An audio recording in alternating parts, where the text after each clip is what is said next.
I'm Laura Geis. Welcome back to week 13 in the God Success Secrets video series.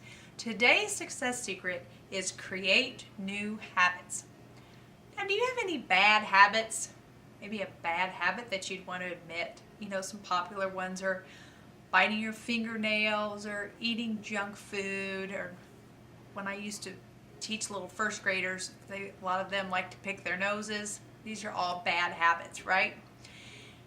But do you have any good habits?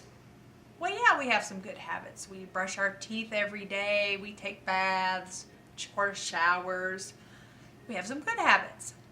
But have you ever thought about how much of your life is habitual, a habit, something that you continually do over and over without thinking about it? I bet when you wake up in the morning, there's some type of routine that you go through to get ready for your day. And the same thing when you're ready to retire at night. You have a routine. I always get a warm bath and put my pajamas on, read for a while, and that's my habit. And we get kind of stuck in these habits. So imagine if we could take some of those bad habits that you have that are holding you back from success, and we could change those into good habits. We create some new habits. So that's what we're going to try to do today, is create some new habits. Now, I told you a few videos ago about my oldest son who's getting ready to go to college. And I haven't told you maybe what he's studying. He wants to study music. And in order to get into the music program at the university, which he wants to attend, a few weeks ago, he had to audition on the piano in front of some of the faculty of the school. I think they said they were going to have about 500 students auditioning, and they would keep about 70. So the competition wasn't really stiff, but there was a chance you might not get in. So my son took this audition very seriously, and he chose a piece of music way back last summer and began working on it. And I remember the song was about 5 or 6 pages long, and at the end of August I said, well, how far are you on your song? He said, well, I've got the first page. I can pretty much play the first page. And in September, yeah, I can do 2 pages now.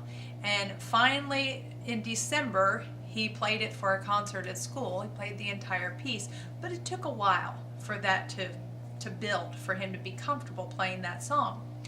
Well, he had this audition in February, and so he played that song 2 or 3 times every day, no fail. It was a habit for him to play this song. And finally, his fingers just knew where to go on the keys. He could probably play the song now with his eyes closed. It has just become a habit for him. And you know, he had a piano teacher once who said, practice doesn't make perfect, because that's what we always hear, right? Practice makes perfect. The teacher said, practice makes permanent. And that's what my son was trying to do, is to get that song permanently in his fingers, so that when he went to that audition, even though he knew he would be nervous, his fingers would know what to do. And thankfully, it was a success, and he was accepted into the music program at the university. So good job, William. But let's look at our Bible verse today, because it's going to give us 3 steps we can use when we want to create a new habit. And if you listen very carefully, you might hear the 3 steps. If you have a Bible, you might even want to get it out and read along so you can find these. In Ephesians 4, verses 22 through 24, it says, you were taught with regard to your former way of life to put off your old self, which is being corrupted by its deceitful desires, to be made new in the attitude of your minds, and to put on the new self, created to be like God in true righteousness and holiness. So when I was reading through that and I was thinking about creating new habits, I found 3 steps, if you will, for creating a new habit. And the first one was to recognize the bad habit. You have to admit, oh yeah, this is a bad habit. Sometimes we have bad habits and we don't even realize how much they're holding us back. I have a friend who is constantly late for everything. As a matter of fact, when we have a get-together, there's usually some kind of poll or bet going on, not on whether or not she will be late. The bet is how many minutes late. So it's like, I say 5 minutes late, I say 15 minutes late, and she is just known for this. And this is a bad habit that could really hurt her in a career, or we'll talk about in a little bit what you might do if this is one of your bad habits, being late. So you got to recognize that bad habit. Step number 2 is you have to get a new attitude. You have to decide this habit is no longer acceptable. So get a new attitude about the old habit. And then 3, make the change happen, or it says put on your new self. And how often do you have to put on the new self? You have to put on the new self every day, like putting on your clothes. It's something you're going to have to practice, and it's going to feel a little awkward at first, and we're not going to do everything perfectly at first, but we have to keep at it, keep putting on that new self. So let's look at how we could use these 3 steps. Now, in the past couple of weeks, I've been trying to develop a new habit. I have a teenage daughter. She's 13 years old, and her name is Maggie. And Maggie loves all kinds of electronic equipment. She loves her iPod, and she loves iPads, and she likes to get on Facebook, and she likes to Skype with people, and she's very into technology. And one day I was looking at her iPod, and I noticed that she was being texted or whatever at like 2 a.m. And I was like, Maggie, this is a little ridiculous. 2 a.m., isn't that waking you up? I don't think you should be texting at 2 a.m. So I recognized, oh, this is a bad habit she's getting into. It wasn't happening all the time, but could become a bad habit. So I decided one way we could eliminate that was we keep the iPods and all the electronic equipment downstairs out of her bedroom and let everything charge up overnight in our kitchen or the laundry room, but not in her bedroom. So that was the new habit I wanted to develop. And so I had to change my mind about what was acceptable. It was no longer acceptable for her to have that iPod in her room at night. It needed to come downstairs. So I changed my mind about that. Well, then I had to actually change my actions or put on my new self. So my new self said, I need to go upstairs every night before bed and not only get the iPod so we can bring it downstairs or have her bring the iPod downstairs, but I realized that for a few weeks I hadn't even been saying goodnight to Maggie. She would just go up to bed on her own, and I was busy with the little kids reading their bedtime stories and stuff, and I just kind of neglected her for a while. So this really opened my eyes to, I need to go up and at least tell her goodnight every night. So my new habit is to go upstairs in the evening before Maggie goes to bed and say goodnight to her, talk to her for a little bit, and make sure we get the iPad brought down. So this is a new habit.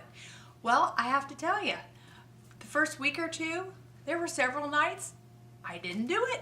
I didn't follow through. I like to read before I go to bed, so I would get into whatever I was reading, or sometimes it makes me sleepy. I just didn't feel like walking up the stairs, or a couple nights I went upstairs and she was already sleeping before I got up there. So it hasn't been perfect, but my intention is to do that every night, and I've written on my schedule every day, say goodnight to Maggie. So I've made it a priority. Now maybe you don't have something like that, but let's go back to that example of my friend who is late all the time.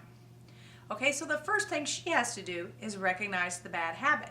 She has to think it's a bad habit. Maybe she doesn't think that it has any effect on her success or on the way people perceive her.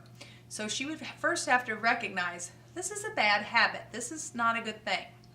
And then secondly, she would have to get a new attitude. So this is no longer acceptable. I'm going to be on time. So this is her new attitude. I will be on time. And then she has to make that change happen or put on her new self. Now, how can you do that?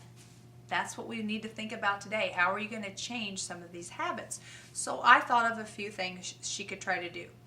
If it's in the morning, she could set her alarm a little earlier so that she might be ready a little earlier. And if she's one of those who hits the snooze button a lot, well, she could put the alarm clear across the bedroom where she has to get out of bed to turn it off. So there's one solution. She could also set all of the things that she needs, like if she's going out in the morning, going to work, and she's going to take her lunch and she has some paperwork she needs to take along, get all that in a certain spot, maybe make a basket or a certain table where she lays all of those things so she's not scrambling around for them in the morning, and that's not an excuse to make her late. So she could get a little more organized. One that would help me not be late so often is if I would lay out my clothes the night before, because boy, that can take some time in the morning figuring out what you want to wear. So get those clothes laid out. That might help you not be late. And then you could also, like just in your appointment book, write the appointment time down for 10 minutes earlier than what it really is, so that you're aiming to be 10 minutes early. Then maybe, hopefully, you'll be on time. But you see how you need to strategize how you want to develop these new habits. So today in your journal, I want you to write down 3 habits, 3 bad habits that you have that you really feel are holding you back. Like if I had to name a habit, one of mine is I can be indecisive.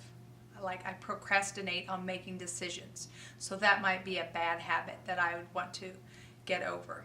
Another one is sometimes I choose to do the easy thing first and save that hard thing for later on so that I feel like I've accomplished something, but then I never get around to that harder thing. So that might be another habit that I would want to write down. So choose 3 bad habits that are holding you back from success.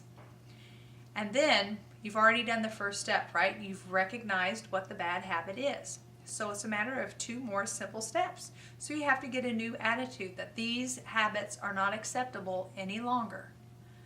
I'm not going to do this any longer. This is holding me back. And then what is that new habit? What is the new self? What's that new self that you're going to put on? What's that new habit that you're going to create? And then really think about how you can make that happen. And in the next week, I really want to encourage you. I know I said choose 3 habits, but just pick one that you're going to take action on this week. 3 new habits at one time can be a little challenging. So start with one, the one that you think is going to make the most impact, and see what you can do to begin creating a new habit. And you're just going to have to do it every day, every day, every day. And remember, we're not looking for perfection. We're not going to get it right. It's going to be a little uncomfortable at first, but we're going for permanence. We want to make this thing a habit. So get out your journal, figure out what new habits you want to create so that you can create a more successful life, and choose one and practice it this week. And let me know how things are going, and I'll see you next time.